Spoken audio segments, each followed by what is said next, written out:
hoje, que eu vou relatar para vocês, é quando eu estive na Escola Municipal João Pessoa Guerra. Inclusive, trabalhei com o Frank do sindicato, né? Na época ele também trabalhava nessa escola, estivemos juntos, né? Eu e Frank. E caminhos pedagógicos para a inclusão. A professora Ana Paula, do grupo 4, e o estudante Bruno Campos. Quando eu comecei a trabalhar com o Bruno, eu percebi que a turma dele não acolhia e nem era inclusiva com ele.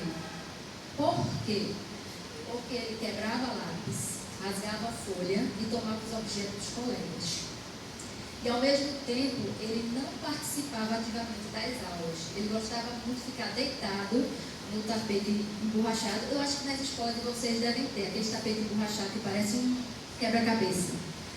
Ele tinha uma sala e ele adorava deitar, mas não gostava de sentar na cadeira e muito menos de prestar atenção nas aulas. Então, eu tracei algumas metas para conseguir meus objetivos. O primeiro era interação e inclusão entre a turma. Eu tive a sorte, e eu sei que nem todo mundo tem essa sorte, e eu falo isso, vocês vão entender por quê, de trabalhar com uma professora totalmente inclusiva. A professora Ana Paula, ela entendia que nós duas deveríamos caminhar juntas para que a inclusão acontecesse, para que o acolhimento e a interação da sala acontecesse com o Bruno e de Bruno com eles. A gente precisava estar na mesma direção. Graças a Deus, ela compreendia isso e eu também. Então, a gente se uniu em prol do seu desenvolvimento. Bom, eu queria trabalhar o desenvolvimento de Bruno, mas também precisava desenvolver, e aí eu pego um pouquinho do que a Mariana colocou na fala dela, da autoconfiança e independência.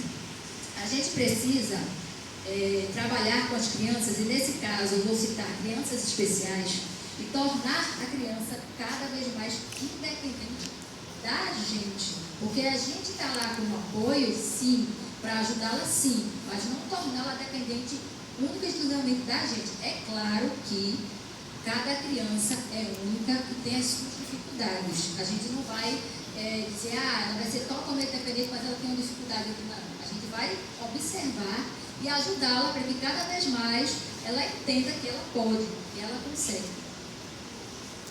E, como metodologia, eu tentei utilizar as brincadeiras lúdicas. Sandra falou muito sobre o lúdico aqui e eu me identifiquei.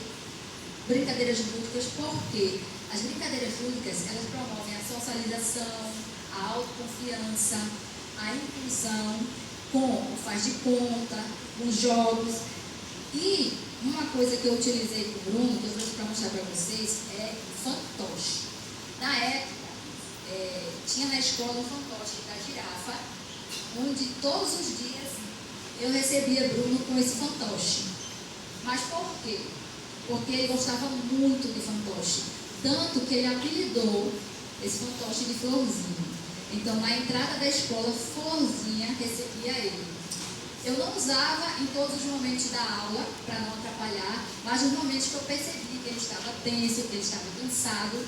E hoje, eu não tenho mais Florzinha, mas eu utilizo esse, porque os alunos com quem eu trabalho gostam, e apelidei de Floquinho. Todos os dias eu brinco com eles, divido, eles gostam muito. Utilizei painel, por quê? Eu percebi que Bruno, ele gostava muito de estudar e de entender com imagens.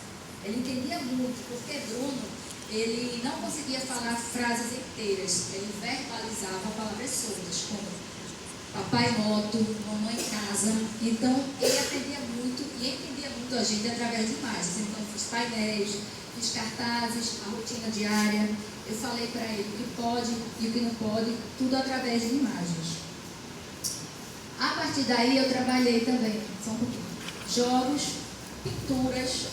Bruno, no início eu falei para vocês que ele tem o costume de quebrar lápis, rasgar papel. Por quê?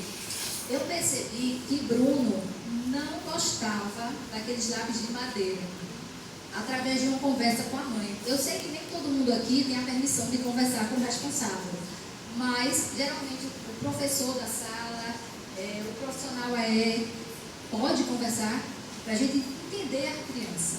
Então a mãe me contou que ela usava esse lápis de madeira na época envolvido com borrachado para ficar mais grosso. Ela fazia isso em casa. Só que ele não tinha isso na escola. Então, como ele mostrava para a gente que não gostava daquele lápis do jeito que era para ser? Quebrando, rasgando folha, rasgando livro. E aí o que aconteceu? A partir do momento que eu entendi, eu conversei com a escola, providenciamos um lápis jumbo, acho que todo mundo aqui já ouviu falar. E aí, a partir de que ele começou na escola a trabalhar com esse lápis, ele parou de quebrar lápis, rasgar papel, rasgar livro e de tomar o objeto dos colegas, porque ele queria mostrar ali que ele não gostava. E aí eu vou falar um pouquinho de vocês de uma coisa muito importante, o hiperfoco. Vou conversar um pouquinho sobre como trazer o hiperfoco da criança, e eu falo especialmente em autistas, ao nosso favor. A professora, como eu falei para vocês, dava aula e o aluno não se concentrava, ele não prestava atenção. Mas eu queria trazer ele para a aula, para a professora. Então eu pedi a ela, porque o Bruno tinha um hiperfoco muito grande em moto, pode passar, um hiperfoco muito grande em moto, e aí o que eu fiz? Eu pedi à professora que quando estivesse dando aula, falasse a palavra moto ou desenhasse. Automaticamente, quando ela falava moto, ele olhava para o quadro. Moto, ele quadro. Aí, automaticamente, ele já se condicionou a prestar atenção na aula. Então, ele passou a prestar atenção na aula sem precisar ela falar mais nada. Então, a partir daí, eu consegui. Aí, hiperfoco. Direcionar a atenção ao objeto mais importante de sua escolha. Chris Bailey no livro Hiperfoco. O hiperfoco da criança, ele pode ser variado. Cada criança é única. Eu acredito que vocês já devem ter visto um vídeo